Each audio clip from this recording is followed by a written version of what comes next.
एक बार फिर से आप सभी का स्वागत है आपके अपने YouTube channel Saurabh study fact में। आज हम आपके लिए पॉलिटेक्निक के लिए मोस्ट इम्पोर्टेंट क्वेश्चन लेकर के आए हैं।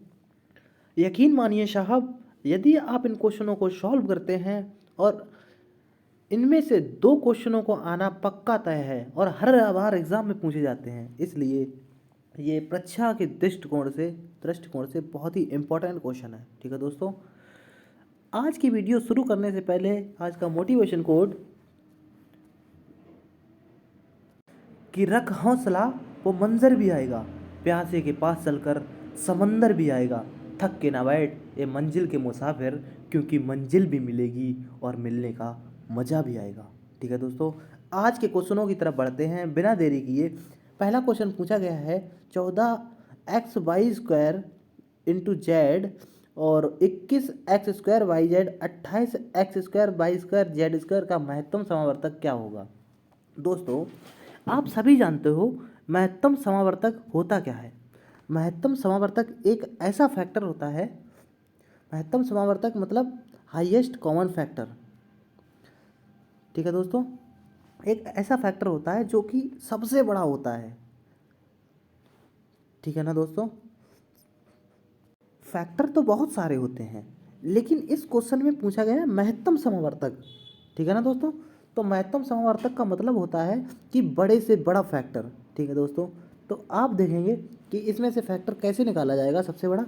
तो सबसे पहले क्या करेंगे, इसमें से और इसमें से अगर हम 7 को कॉमन लेते हैं, ठीक है ना दोस्तों, 7 को अगर हम कॉमन लेते हैं और x और y और z को कॉमन लेते हैं, ठीक है दोस्तों, x को कॉमन लिया, y को लिया और z को लिया, तो पहले में क्या बचा, पहले ब्रैकेट में केवल y बचा ना, 2y बचा। ठीक है दोस्तों, और दूसरे में 3x केवल बचा। ठीक है ना दोस्तों, अब देखिएगा, अगर यहाँ से अगर कॉमन लिया जाएगा एक्स वाई और यहाँ से 7 कॉमन लिया जाएगा तो यहाँ पे 4 बचेगा और यहाँ पे एक्स वाई जेड बचेगा। ठीक है ना दोस्तों, अब आप देखिएगा, क्या आप इस फैक्टर से आप कुछ कॉमन ले सकते हैं क्या? कुछ भी नहीं ले सकते हैं, देखिएगा आप। इसलिए इसका सबसे बड़ा फैक्टर हमें ये मिला 7xyz, तो option number A is the right answer. ठीक है दोस्तों, एक बार फिर से कोशिश करते हैं आपको समझाने की। यहाँ से हम 7 को कॉमन लेंगे, 7xyz को कॉमन लेंगे, यहाँ से भी और यहाँ से भी। ठीक है दोस्तों, अगर ये यहाँ पे कॉमा लगा हुआ है, याद रखना, अगर हम यहाँ से 7xyz कॉमन लेते हैं, ठीक है दोस्तों, तो यहाँ पे क्या बचेगा, 2y बचेगा, क्योंकि 2y थी, एक y बाहर निकल गई। ठीक है ना दोस्तों, और यहाँ से 3x बचेगा, क्योंकि yz तो निकल गया, एक x बचा है, 2x थे इसलिए, और यहाँ पे 4 और xyz, क्योंकि एक एक निकला है और एक एक अभी भी रह गया है। ठीक है दोस्तों, y x y और z। ठीक है दोस्तों, इसका सबसे बड़ा फैक्टर 7xyz मिला, जो कि ऑप्शन नंबर बी में दिया गया है। ठीक है दोस्तों, 7xyz इस क्वेश्चन का राइट आंसर हो जाएगा। ठीक है ना दोस्तों, देखते हैं अगला क्वेश्चन। अगला क्वेश्चन भी इसी तरह से है, आप पहले कोशिश करिएगा फिर मैं बताता हूँ। वीडियो को पॉज करिएगा और लगा करके एक बार कोशिश करके देखिएगा। ठीक है दोस्तों, तब तक मैं बता रहा हूँ और आप पॉज करके कोशिश करो। ठीक है, यहाँ पे दिया गया है 24x², 24 तो बाहर दिया गया है, 24x² माइनस 49 और comma 18x minus 7 comma 12x minus 7 का होल स्क्वायर। ठीक है ना दोस्तों, तो इस क्वेश्चन को हम कैसे करेंगे, आइए हम आपको समझाते हैं बिना इसमें लिखे, क्योंकि जगह तो कम है इसलिए थोड़ी दिक्कत तो होती है। तो यहाँ से हम क्या कॉमन ले सकते हैं, पहले तो ये बताओ, हम x² माइनस 49 को क्या लिख सकते हैं, 7 की पावर 2 लिख सकते हैं ना, और a² और b² का फार्मूला आप जानते ही हो, x प्लस 7 और x माइनस 7।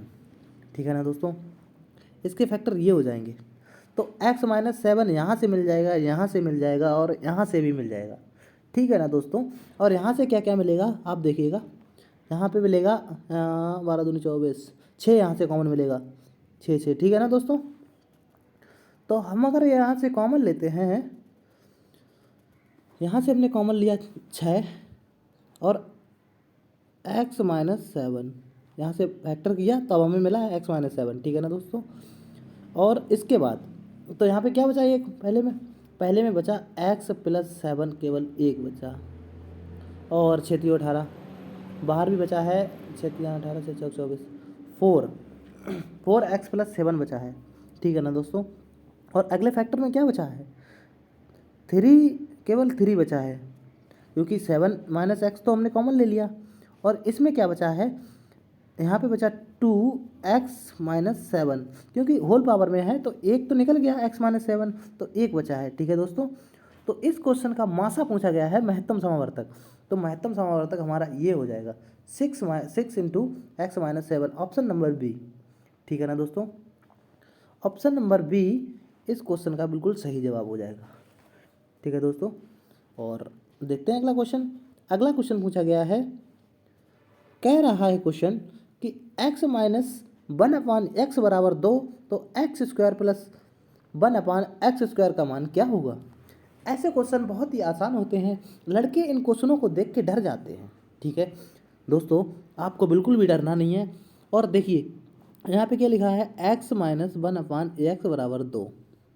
अगर हम इन दोनों पक्षों का वर्ग कर दें, ठीक है ना दोस्तों, दोनों पक्षों का वर्ग कर दें तो देखो हमें आंसर मिल जाएगा। यहाँ पे क्या होगा, x² plus 1/x² minus 2x into 1/x बराबर 2 का स्क्वायर बराबर क्या हो जाएगा, 4। तो यहाँ पे डायरेक्टली हम 4 लिख दे रहे हैं, ठीक है। इस x से x कट जाएगा और देखिएगा तो क्या बचा, हम आपको दिखा रहे हैं, यहाँ पे बचा x plus x² plus 1/x² minus 2 बराबर के 2। यहाँ का ये माइनस उठ के इधर जाएगा तो वह प्लस में हो जाएगा, ठीक है ना दोस्तों। यहाँ के माइनस हटा दे रहे हैं और यहाँ पे लिख दे रहे हैं 2 प्लस 2 बराबर क्या हो जाएगा, x प्लस 1/x² बराबर 4। Option number B is the right answer, ठीक है ना दोस्तों। आशा करता हूँ आपको समझ में आया होगा, अगर नहीं आया तो एक बार फिर से हम आपको समझा रहे हैं, ठीक है। यहाँ से अगर हम दोनों पक्षों का अगर वर्ग करेंगे, ठीक है ना, तो यहाँ पे देखो, यहाँ पे तो 4 हो जाएगा, पहले यहाँ पे करेंगे तो x² प्लस में 1/x², आप सभी जानते हैं a प्लस बी का फार्मूला, a प्लस बी का होल स्क्वायर जानते हैं आप सभी, a² plus b² plus 2ab, ठीक है ना। और यहाँ पे माइनस का दिया है तो माइनस का लगाएंगे, a² plus b² minus 2ab, ठीक है ना दोस्तों। तो यहाँ पे 2x इंटू 1/x, x से x कट जाएगा, बराबर में 2 है ही, इस 2 को उठा के इसके पीछे लगा देंगे, इधर माइनस में है तो प्लस में हो जाएगा, बराबर के 4 आ जाएगा, ठीक है ना दोस्तों। इस क्वेश्चन का option number B is the right answer. देखते हैं अगला क्वेश्चन। देखो ये क्वेश्चन इतना आसान है, बहुत ही ज़्यादा, और क्वेश्चन तो आसान है ही और हर बार एग्जाम में पूछा भी जाता है, ये नहीं तो इसके पैटर्न पर पूछा जाएगा, लेकिन क्वेश्चन पूछा जाना एकदम तय है। पूछा जाता है प्रतांकों, मतलब इन संख्याओं का बहुलक क्या है, बहुलक पूछा गया है दोस्तों। अगर ऐसे क्वेश्चनों में अगर बहुलक पूछा जाए तो सिर्फ हमें कुछ भी नहीं करना होता है, हमें ये देखना होता है कि कौन सा सबसे ज़्यादा बार है, ठीक है दोस्तों। तो देखते हैं कौन सा सबसे ज़्यादा बार है। देखो 9 सिर्फ 2 ही बार है ना। और 10 देखिए 1 2 3 4, 10 जो है वो 4 बार मिला, 9 जो है वो 2 बार मिला, ठीक है ना। और 12 देखते हैं, 1 2 3 बार मिला, 12 जो है वो 3 बार मिला, और 13 जो है वो 1 ही बार मिला। तो सबसे ज़्यादा हमें क्या मिला, 4 बार हमें क्या मिला, 10, ठीक है ना दोस्तों। तो इस क्वेश्चन का option number A is the right answer, क्योंकि जो बहुत बार है उसी को बहुलक कहते हैं, जो बहुत बार है उसी को बहुलक कहते हैं। तो इस क्वेश्चन का option number D is the right answer, क्योंकि 10 जो है इस क्वेश्चन में सबसे ज़्यादा बार दिया गया है, वो भी कितने बार, 4 बार, ठीक है ना दोस्तों। देखते हैं अगला क्वेश्चन। आई होप आपको ये क्वेश्चन समझ में आया होगा। इस क्वेश्चन में पूछा गया है पूछ रहा है साइन 31 अपॉन साइन 59 का मान क्या होगा। इस क्वेश्चन को देखो, कितना आसान क्वेश्चन है, बहुत मोस्ट इंपॉर्टेंट क्वेश्चन है ये। अगर आप इन क्वेश्चनों को सॉल्व करते हैं, अगर आप सारे कर जाते हो तो आपका पॉलिटेक्निक में सिलेक्शन होना पक्का है। ठीक है, अगर नहीं कर पाते हो तो सिखाना हमारा जिम्मेदारी है। बस आपको क्या करना है, इस चैनल को सब्सक्राइब करना है और सारी वीडियोस देखनी है, जो जो डेली आएंगी वही। ठीक है, इस क्वेश्चन को कैसे करेंगे, तो हम क्या करेंगे, चतुर्थांश आप इन लोगों ने पढ़े होंगे। ठीक है, तो साइन 90 माइनस 59, ठीक है ना दोस्तों, क्योंकि 90 में से अगर हम 59 को घटाते हैं तो 31 प्राप्त होता है। देखो हमने तो सिर्फ वही लिखा है ना, देखिएगा हमने तो सिर्फ यही लिखा है ना, साइन 90 माइनस 59, यही हुआ ना इसका मतलब। अब इसे घटाओ तो हमें क्या मिलेगा, 31 मिलेगा, बस सिंपल। और इसके अपान में क्या दिया गया है, कॉस 59। तो हम क्या करेंगे, साइन 90 माइनस थीटा क्या होता है, साइन 90 माइनस थीटा होता है cos theta. Cos upon cos 59 upon 59, इससे और इससे ये कट जाएगा, हमें मिलेगा 1। तो इस क्वेश्चन का option number B is the right answer. ठीक है ना दोस्तों, ऐसे क्वेश्चन आपको जब भी मिले, ठीक है ना दोस्तों, आप ये देखिएगा, अगर ज़्यादातर इन क्वेश्चनों का अगर प्लस में है, अगर ये प्लस में दिए होंगे कई सारे, तो 1 करके जोड़ लेना जितने बार हों। वैसे अगर सिंगल बार दिया हो तो इन क्वेश्चनों का ऑप्शन हमेशा 1 ही आता है।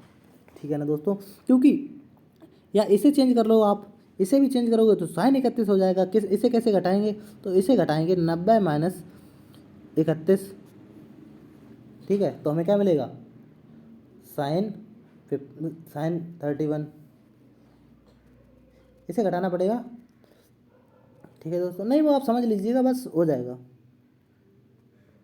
एक बार फिर से आप सभी को समझाते हैं। यहाँ पे दिया गया है साइन, अगर हम 90 माइनस के 59 करें तो ये क्या होता है, 31 होता है ना। ठीक है, कोई फ़र्क तो पड़ा नहीं है इससे, नहीं पड़ा। तो इसे क्या करेंगे, कॉस, ऐसे ही एज इट इज़ लिख देंगे 59। ठीक है ना, और ये क्या हो जाएगा, साइन 59 अपॉन, नहीं कॉस में जाएगा, कॉस में बदल जाएगा 59। ठीक है ना, और नीचे कॉस 59 है ही, ये आपस में कट जाएगा, ऑप्शन आ जाएगा 1। इस क्वेश्चन का option number A B is the right answer. ठीक है ना दोस्तों, अगला क्वेश्चन देखते हैं। अगला क्वेश्चन ने पूछा है यदि कॉस ए बराबर 4/5 हो तो कॉट ए का मान क्या हुआ। ठीक है दोस्तों, इस क्वेश्चन को चलो हम करते हैं।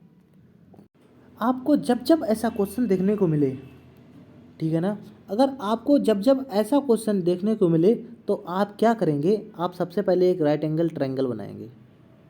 ठीक है ना दोस्तों, और आप सभी जानते हैं कि इस फार्मूले क्या कहते हैं, लाल बटे कक्का।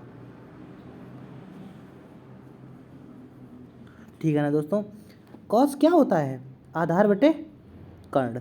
तो आधार हमारा क्या दिया गया है, 4, कर्ण क्या दिया गया है, 5। तो हमें इसकी वैल्यू निकाल लेंगे पहले तो। ठीक है ना दोस्तों, इसकी वैल्यू कैसे निकालेंगे, पाइथागोरस थ्योरम आप सभी जानते होंगे। ठीक है ना, तो हम डायरेक्टली लंब का निकाल रहे हैं, तो लंब को ऐसे ही लिख दे रहे हैं,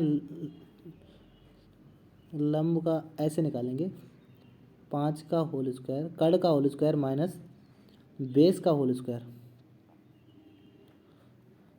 तो ये क्या हो जाएगा, √25 माइनस के 16, तो ये हो जाएगा √9 और इसकी वैल्यू आएगी 3।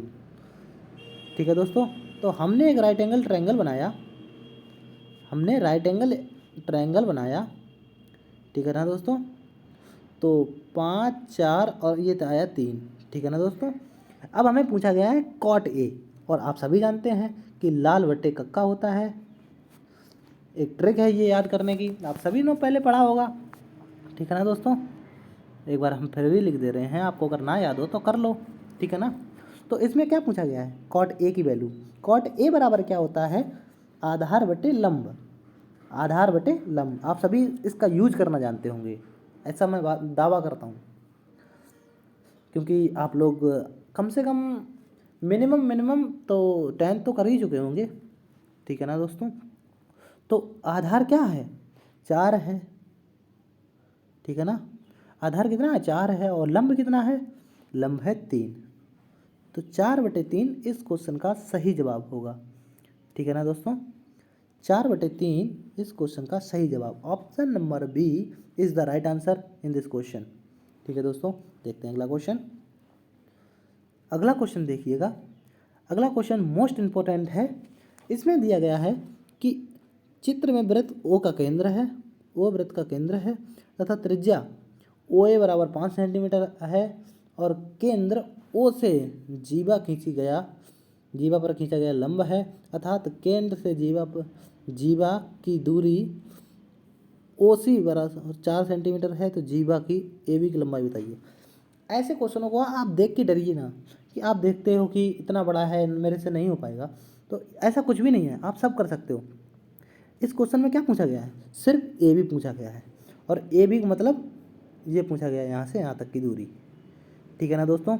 और आप जानते हो यहाँ से यहाँ तक आप सभी जानते हो कि एक थ्योरम होती है कि केंद्र से जीवा पर डाला गया लंब जीवा को समद्विभाजित करता है, ठीक है ना दोस्तों, और लंब भी होता है, ठीक है। तो ये कितना हो गया, 90 डिग्री। अगर ये 90 डिग्री हो गया तो ये राइट एंगल ट्रायंगल बन गया, मतलब समकोण त्रिभुज बन गया। तो हम क्या करेंगे, एक आधार की वैल्यू हम निकाल लेंगे, आधार की वैल्यू हम निकाल लेंगे इसकी, ठीक है ना दोस्तों। कैसे निकालते हैं आप सभी जानते हैं, थ्योरम लगाना, पाइथागोरस थ्योरम, कि 25 का होल स्क्वायर, 5 का होल स्क्वायर मतलब 25 माइनस 16 क्या होगा, √9, तो कितना आएगा 3। इसका मतलब पाइथागोरस थ्योरम आप सभी लगा लेते होंगे, इतना डिटेल में बताने की ज़रूरत नहीं है मेरे को। तो हम क्या करते हैं, इस क्वेश्चन इसका आंसर क्या आया, 3। सिर्फ कितने का आया, ए और सी के बीच की दूरी। अगर आप सभी जानते हैं कि केंद्र से जीवा पर डाला गया लंब जीवा को समद्विभाजित करता है, तो जितनी 3 ये है तो इतनी ही 3 ये भी होगी, ठीक है ना दोस्तों। तो 3 का हम दोगुना कर देते हैं, तो कितना हो जाएगा, 6 centimetre. Option number D, option number D will be the answer in this question, ठीक है ना दोस्तों। देखते हैं अगला क्वेश्चन। अगला क्वेश्चन पूछा गया है, अगला क्वेश्चन में क्या निकलवाना है, इसने निकलवाया है ए बी सी, मतलब ए बी सी ये निकलवाया गया है, ठीक है ना दोस्तों। ऐसे अगर क्वेश्चन को अगर आप देखेंगे, इस क्वेश्चन में मतलब क्या कहा गया है, पूछा गया है आकृति में ए बी सी 3 बिंदु हैं और ओ वृत्त का केंद्र है। अगर ए ओ सी बराबर 130 डिग्री तो ए बी सी का मान क्या होगा, ठीक है ना दोस्तों। यही पूछा गया है सिर्फ, मतलब इसकी वैल्यू क्या होगी, इसकी वैल्यू क्या होगी, ठीक है ना दोस्तों। अगर हमें इसकी वैल्यू चाहिए तो सबसे पहले हमें इसकी वैल्यू निकालनी पड़ेगी, ठीक है ना दोस्तों। इसकी वैल्यू अगर हम निकालेंगे तो कितनी आएगी, पूरा एक वृत्त का केंद्र जो होता है वो कितने डिग्री का होता है, या मतलब एक पॉइंट जो होता है वो कितने डिग्री का होता है, वो 360 डिग्री का होता है। तो 130 तो इसमें ये दिया गया है, तो 360 माइनस 130, आप सभी समझ रहे होंगे मेरी बात को, तो कितना आएगा, 3 और 2 230 आ जाएगा। ये कितना आ गया, 230। अब एक थ्योरम होती है, मतलब ये एक थ्योरम ये कहती है, प्रमेय हमारी ये कहती है कि केंद्र पे बना कोण परिधि के कोण पर बने कोण का आधा होता है।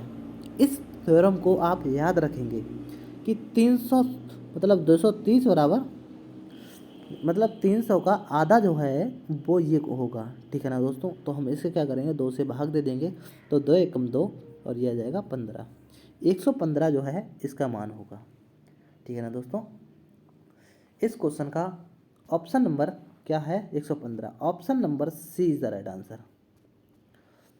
एक बार फिर से हम आपको सिखाने की कोशिश करते हैं।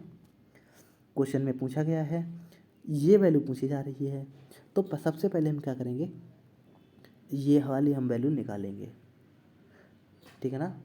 तो ये कितनी आई, ये आई 230, क्योंकि 360 में से हमने 130 को माइनस किया तो हमें 230 मिला। और ये थ्योरम होती है कि केंद्र पे बना कोण परिधि के कोण पे बना, मतलब अगर दो तरह से हम कह सकते हैं, अगर ये कहें कि केंद्र पे बना कोण परिधि के कोण पर बने कोण का आधा होता है, या ऐसे कह सकते हैं कि परिधि पे बना कोण केंद्र पे बने कोण का 2 गुना होता है। बात एक ही है ना, ठीक है। हम इसे 2 से भाग करेंगे तो हमें मिलेगा 115। Option number C is the right answer in this question, ठीक है ना दोस्तों। देखते हैं अगला क्वेश्चन। अगला क्वेश्चन क्या कह रहा है? अगला क्वेश्चन कह रहा है कि ABC अगर 40 है और DAC अगर 65 है तो DCA का मान बताइएगा, ठीक है ना। क्या कहा है? DCA मतलब हमें ये वैल्यू बतानी है, ठीक है दोस्तों। देखो एक थ्योरम होती है, वृत्त वाले सवालों को करने के लिए थ्योरम बहुत ही इंपॉर्टेंट है दोस्तों। अगर आपको थ्योरम नहीं आती है तो याद करो, ठीक है ना, लेकिन करना तो पड़ेगा आपको, क्योंकि आपको गवर्नमेंट कॉलेज भी चाहिए है और ऑब्वियसली आपको मिलेगा भी, ठीक है। आप मेहनत करेंगे तो आपको ज़रूर मिलेगा, ठीक है। और मैं आपको वादा करता हूँ, मैं आपको दिलवा के रहूँगा, ठीक है ना। देखिएगा ये क्वेश्चन में मतलब इसकी थ्योरम ये होती है कि एक ही जीवा पर बने कोण हमेशा बराबर होते हैं, क्योंकि ये एक जीवा है और इस पर ये भी कोण बना हुआ है और ये भी कोण बना हुआ है, ठीक है ना दोस्तों। तो जितना कि इसमें ये होगा 40 उतना ही ये भी होगा। देखने से नहीं लगता है लेकिन मैं मानता हूँ, लेकिन ये थ्योरम होती है कि एक ही जीवा पर बने कोण सदैव बराबर होते हैं, ठीक है ना। तो ये कितना हो गया? 40। अगर ये 40 हो गया और ये 65 है और इसकी वैल्यू निकालना कोई आसान ही बात है, कोई बड़ी बात तो है नहीं, ठीक है ना। क्योंकि 65 और अगर हम 40 को जोड़ दें तो कितना हुआ? 115 हुआ, ठीक है ना दोस्तों। 6 4 10 सॉरी 105 हुआ, 105 हुआ ना। 105 अगर ये हो गया और त्रिभुज के तीनों कोणों का योग कितना होता है? 180 अंश होता है। तो 105 को हम इसमें से घटा देंगे, 105 को अगर इसमें से घटा दें तो कितना मिलेगा हमें? 5 और यहाँ पे कितना रह गया? 7। केवल बता कितना? 75 डिग्री। इस क्वेश्चन का इस यहाँ पे जो कोण बनेगा वो 75 डिग्री का ही बनेगा, क्योंकि जीवा पर बने कोण सदैव बराबर होते हैं। तो ये 40 हो जाएगा, इन दोनों को जोड़ देंगे और 180 में से घटा देंगे, ठीक है। और 180 में से क्यों घटाएंगे? क्योंकि वृत्त के नहीं त्रिभुज के तीनों अंतःकोणों का योग 180 अंश होता है। Option number B is the right answer. 75 इस क्वेश्चन का सही जवाब होगा, ठीक है दोस्तों। देखते हैं अगला क्वेश्चन। अगला क्वेश्चन पूछा गया है log 2 का अगर मान ये है और log 3 का मान ये है तो 2 की पावर 37 का मान क्या होगा, मतलब अंकों की संख्या क्या होगी, ठीक है। तो देखो हम आपको बताते हैं। क्वेश्चन कह रहा है कि log 2 का मान अगर ये है और log 3 का मान ये है तो 2 की पावर 37 का मान क्या होगा, ठीक है। तो हम क्या करेंगे? 2 की पावर 37 जो है इसका लॉग ले लेंगे। अगर हम लॉग लेते हैं तो आप सभी जानते हैं log m⁴n क्या होता है? n log m, यही होता है ना। आप सबने पढ़ा होगा कि log m⁴n बराबर क्या हो जाता है? n log m। जो ऊपर होता है वो आगे आ जाता है, ठीक है ना दोस्तों। तो हम आगे करते हैं तो ये क्या हो जाएगा? 37 log 2 और 37 ऐसा ही रहने दो। और log 2 का मान हमें दिया गया है, log 2 का मान ये दिया है कि 3.3010। इसका अगर हम मल्टीप्लाई करेंगे तो हमें मिलेगा 0 37 एकम 37 37 एकम 37, यहाँ से 7 0 37 ही आ जाएगा। 37 यहाँ लगभग क्या था? 37 गुणे 0.3110 बराबर क्या होगा? जीरो, 37 एकम 37, यहाँ पे क्या है, ज़ीरो है। 37 एकम 37, ये 37 हो जाएगा। और 3 सत्ते 21 की 1, और 3 का 9, 9 2 11, 11 हो जाएगा। ठीक है दोस्तों, तो क्या करेंगे हम, ये 11 तो पूरा पूरा आ गया और इसके बाद पॉइंट में भी जा रहा है, तो हम क्या करेंगे, एक अंक बढ़ा के लिखेंगे, क्योंकि ये वैल्यू तो दी नहीं गई है अपने क्वेश्चन में। ठीक है ना दोस्तों, कि तो फिर हम क्या करेंगे, इस क्वेश्चन को हम 12 कर देंगे, पूरा मान लेते हैं। और जब 12 मानेंगे तो option number C will be the answer. ठीक है ना दोस्तों, देखते हैं अगला क्वेश्चन। अगला क्वेश्चन बहुत ही आसान है, आप करके देखिएगा। इस क्वेश्चन में कुछ भी नहीं करना, आप सभी जानते हैं कि लॉग ए प्लस लॉग बी बराबर क्या होता है। हम क्या लिख सकते हैं इसे, लॉग ए बी, हम ऐसे लिख सकते हैं। जो भी प्लस में है उसे हम इनटू में लिख सकते हैं। ठीक है ना दोस्तों, तो हम क्या करेंगे, तो इन तीनों को भी हम ऐसे ही लिख लेंगे। लॉग हमारा बाहर हो जाएगा, तो हो जाएगा A square upon B C into B square upon C A into C square A B. ठीक है ना दोस्तों, बी स्क्वायर से दोनों बी कट जाएंगी, सी स्क्वायर से दोनों सी कट जाएंगी, और ए स्क्वायर से दोनों ए कट जाएंगे। ठीक है दोस्तों, तो क्या आया, लॉग जीरो, लॉग जीरो का मान नहीं, लॉग वन का मान जीरो। ठीक है दोस्तों, option number A is the right answer. ठीक है दोस्तों, देखते हैं अगला क्वेश्चन। एक बार फिर से आपको समझाने की कोशिश करते हैं। एक बार फिर से आपको समझाने की कोशिश करते हैं कि यदि आप यहाँ से अगर लॉग आगे हो जाएगा तो क्या हो जाएगा, A square upon B C into B square upon C A into C square upon A B. C square से दोनों सी कट जाएंगी, बी स्क्वायर से दोनों बी कट जाएंगी, ए स्क्वायर से दोनों ए कट जाएंगे, तो क्या आ जाएगा, लॉग वन और लॉग वन का मान होता है जीरो, इसलिए इस क्वेश्चन का option number A is the right answer, zero. ठीक है दोस्तों, देखते हैं अगला क्वेश्चन। अगला क्वेश्चन पूछा गया है, क्वेश्चन कह रहा है कि एक्स स्क्वायर बराबर 8 की पावर एक्स बराबर 2 है, तो 2 की पावर 6x का मान क्या होगा। ठीक है दोस्तों, तो इन क्वेश्चनों को हम कैसे करते हैं, ये घातांक और करड़ी का सवाल है। हम 8 को क्या लिख सकते हैं, 2 की पावर 3 लिख सकते हैं ना, 2 की पावर 3 ले सकते हैं ना, और x इनके पहले से ही मल्टीप्लाई में है तो x भी लिख देंगे, तो क्या हो जाएगा, ये हो जाएगा 2 की पावर 3x बराबर कितना दिया गया है, 2। अगर आप ध्यान से देखेंगे तो ये इसका बेस बराबर हो गया, इसकी घात कितनी हो गई, 1। ठीक है, अगर बेस बराबर हो जाए तो घातों की हम तुलना कर देते हैं, तो घातों की तुलना कर देंगे तो 3x बराबर डायरेक्टली 1 हो जाएगा, और x का मान निकालेंगे तो 1/3 हो जाएगा। और 1/3 हो जाएगा तो 2 की पावर 6x हमें निकालना है, तो x का मान रख देंगे 1/3, 3 से ये काट देंगे तो हो जाएगा कितना, 2 की पावर 2 बराबर कितना होता है, 4। Option number C is the right answer. ठीक है दोस्तों, आई होप मैं आपको समझा पा रहा हूँ।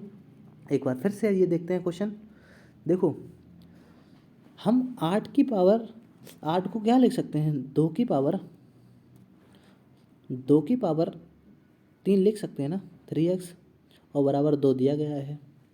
इसके पावर 1 होगा, अगर कुछ भी नहीं है तो 1 तो होगा ही कम से कम। ठीक है, अगर बेस समान है तो घातों की तुलना कर लेंगे, तो x बराबर क्या आ जाएगा, 3x बराबर 1, तो x बराबर 1/3।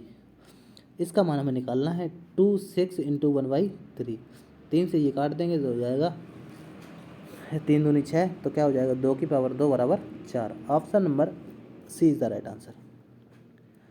Option number C is the right answer in this question. ठीक है दोस्तों, अगला क्वेश्चन देखते हैं। अगला क्वेश्चन वैसा ही है, आपको एक बार कर चुके हैं आप। इसमें क्या पूछा गया है कि केंद्र ए बी, ये देखो, ये क्वेश्चन 80 दिया गया है, केंद्र से 80 है और पूछा क्या है बी ए बी, ये पूछा गया है दोस्तों। हमने कहा था ना आपसे ये क्वेश्चन बहुत ही इम्पोर्टेंट है और इन क्वेश्चनों को करने के लिए आपको पहले ये एंगल निकालना पड़ेगा। तो 360 में से हम जब 80 को हटाएंगे तो कितना आएगा 8 2 280 आ जाएगा। तो इसका मान क्या आया, इसका मान आया 280।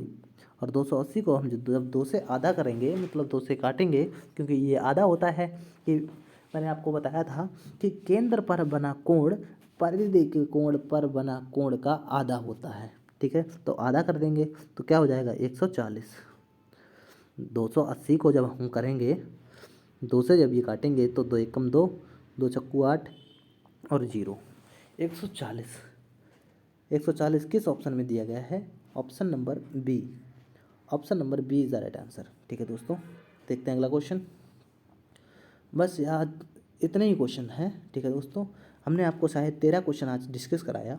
अगर आपको ये वीडियो अच्छी लगी तो लाइक करें, शेयर करें एंड चैनल को सब्सक्राइब करें। ठीक है दोस्तों, और हम आपके लिए बहुत ही मोस्ट इम्पोर्टेंट क्वेश्चन लेकर के आएंगे। और शायद ऐसा है कि पॉलिटेक्निक के जिन लोगों ने फॉर्म ऑनलाइन नहीं कराया है वो भी करा दें जल्दी से और अपनी तैयारी में जुट जाएं, क्योंकि लाखों बच्चों के फॉर्म पड़ते हैं इसमें और कुछ ही हज़ारों बच्चों के सिलेक्शन होते हैं।